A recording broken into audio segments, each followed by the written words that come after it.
안녕하세요. 맛있는 동물병원 산책 맛동산의 김수의사입니다. 정말 오랜만에 인사드리죠. 기존 영상에서 말씀드린 바와 같이 혼자서 촬영을 하고 편집을 하는 생활을 하다 보니까 또 병원 안에서 움직이는 시간 때문에 생각보다 영상을 하는 것이 좀 쉽지 않고 약간의 현자 타임이 와서 잠깐 좀 쉬었습니다. 사실 다른 분들의 유튜브를 보면서 느낀 것은 꾸준하게 올리는 것이 참 중요하다라는 생각을 했는데요. 현실적으로 생각보다 쉽지는 않더라고요. 하지만 앞으로 조금 더 가벼운 내용으로 좀 더 쉽게 꾸준하게 찾아뵙기 위해 노력하도록 하겠습니다. 2, 3일 전쯤 손님 한 분이 강아지를 분양받아서 오셨는데요. 그분의 개인정보상 그 서류를 찍지는 못했지만 그 서류에 있는 내용을 보고 이 얘기는 한번 해야겠다라는 생각이 들어 오늘의 영상을 찍게 되었습니다. 강아지 분양샵에서 한 번쯤 분양을 받아보신 분들이라면 들어보셨을 만한 설명인데요. 바로 강아지들의 사료양에 대한 이야기입니다.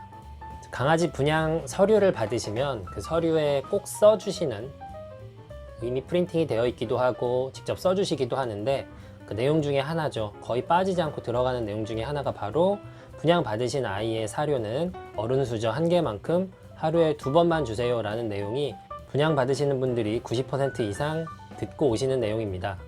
이것은 분양 사업을 하시는 분들이 마치 찍어낸 듯한 레파토리로 똑같이 말씀해 주고 있는 내용인데요. 아마 분양 사업의 시초쯤이나 아니면 분양 사업을 전국적으로 확대했던 어떤 분들이 창안한 내용일 거라고 생각을 하는데요. 이 내용을 처음에 생각한 사람을 만난다면 어디 단식원에 가둬놓고 하루에 한 끼만 주면서 이 내용에 대해서 곰곰이 생각해 보라고 하고 싶네요. 이것은 강아지 학대와 마찬가지입니다. 분양 당시에만 이런 내용을 듣고 오는 것에서 그치지 않고 이제 분양을 받아오시고 강아지를 기르셨던 분들께서 주변 지인분들께 또 이 내용을 전파해서 강아지를 새로 기르시는 많은 분들이 이 방법으로 강아지를 학대하고 있습니다. 이런 방법으로 분양을 받아온 갓 분양받은 지 얼마 안 된 아이들은 일단 당연히 성장이 좋지 못할 수밖에 없고요.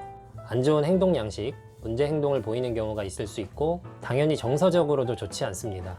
병원을 하고 있는 수의사의 입장에서는 이런 아이들이 간혹 저혈당증이라고 하는 상태에 빠져서 오는 경우를 종종 보는데요. 심한 경우 사망에 이르기까지도 하는 이 저혈당증은 아직 너무 어린 개체이기 때문에 소화 흡수 기능이 제대로 발달하지 않았고 또한 먹은 에너지를 제대로 저장하지 못하는 아이들의 특성상 생각보다 쉽게 발생하게 됩니다.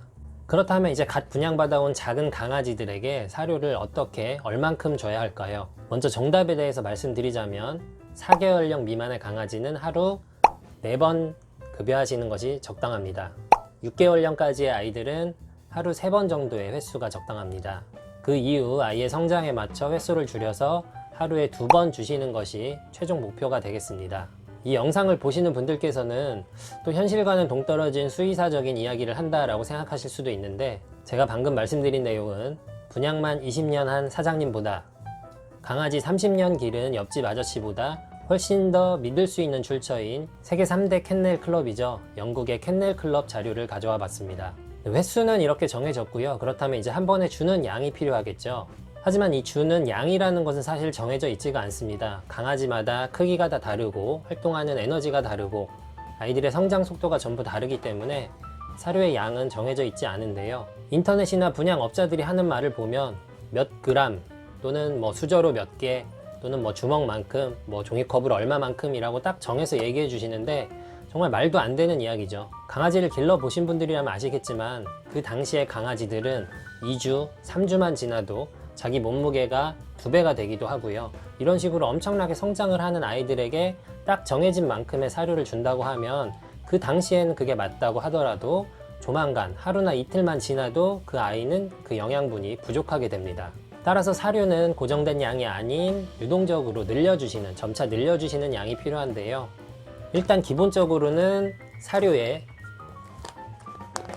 뒷면 또는 옆면에 보시면 키로수에 맞는 급여량이 있습니다. 이 급여량을 일단 좀 참고해 주시고요. 급여량에 보통 아이들의 몸무게에 맞춰서 몇 그램 자세히 나와 있지는 않기 때문에 대략적인 급여량을 확인하시고 다음에 아이의 변을 보시고 사료의 양을 결정해 주시면 되겠습니다. 아이가 본 변이 너무 가늘고 딱딱하고 색깔이 많이 검다 라고 하시면 사료의 양을 조금 더 늘려주시면 되고요.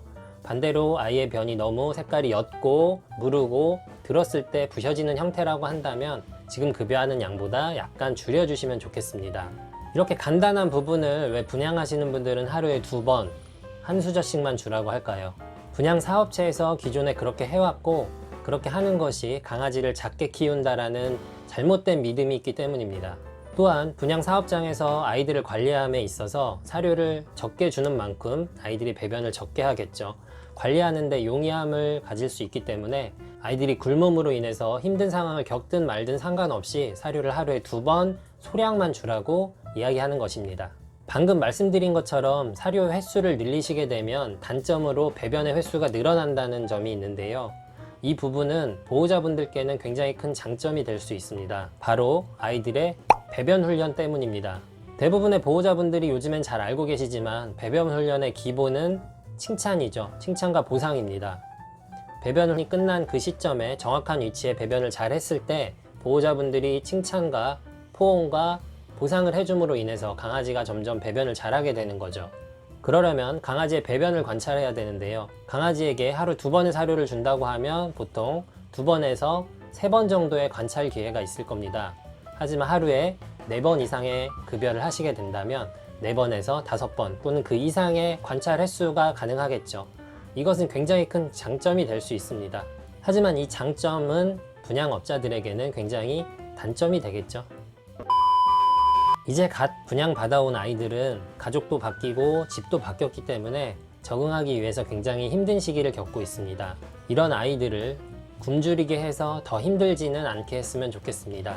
분양하면서 받아온 서류, 그곳에서 들은 정보가 끝이라고 생각하지 않으셨으면 좋겠습니다. 그분들의 말과 개 오래 길렀다고 이야기하는 옆집 아저씨의 말만 믿지 마시고요. 가까운 동물병원에 방문하셔서 설명을 좀 들으시거나 강아지를 기르는 것에 관한 간단한 책 한 권 정도 보시는 것도 추천드리겠습니다. 분양받으신 아이들이 잘 먹고 건강하게 행복하게 잘 컸으면 좋겠고요. 오늘 영상은 여기까지입니다. 앞으로는 조금 더 쉽고 가볍고 평소에 궁금하셨던 내용들로 자주 찾아오도록 하겠습니다. 감사합니다.